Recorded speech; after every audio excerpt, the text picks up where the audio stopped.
السلام علیکم مینوالو امید لرم ټول به روغ جوړ او خوشحاله به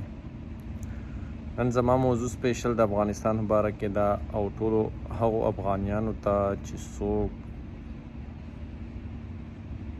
نا امیده دي او مایوسه دي زه هغو ته وایم چې ما تاسو نا امیده کیږئ مایوسه کیږئ تاسو خو اوس هر څه ستاسو د خپل لاس لاندې شو طالب څوک دی ته څوک یې بل څوک دی یو پښتون دی صحیح ده په تا کې مخکې بهرني قوتونه وو هغو به تا ته دشمن به یې درته دوست کوو دوست به یې درته دشمن کوو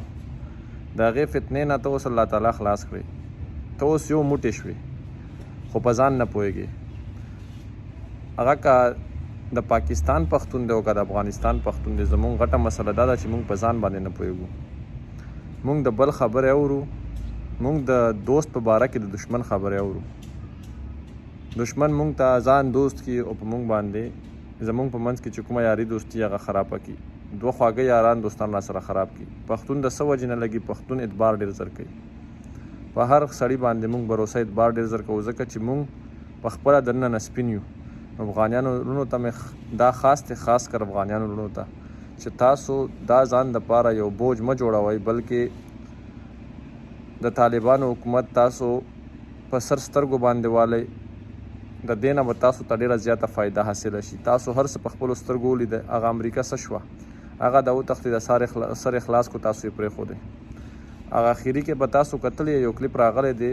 د یو ایس ایرفورس چې کوم هغه غټ جاز به ورته ووایو هغه روانو خلکو ورسره منډې والې څوک یې جوبل کړل څوک مړه شو څوک زخمیان شو د چا پروا یې وساتله نه ویې نه ساتله دا طالب به ستا خیال ساتي دا طالب به ستا پروا ساتي نو مهرباني وکئ دې خبرې بد مالئ او انشاءالله دا به ستاسو دپاره یو بهتر او یو بهترین حکومت وي انشاءالله او تاسو پکې خوشحاله او بقایا د دې نه خطا چې تاسو کوم کار روزګار شیونه افیکټ شوي دي انشاءالله دا ټول به واپس راشي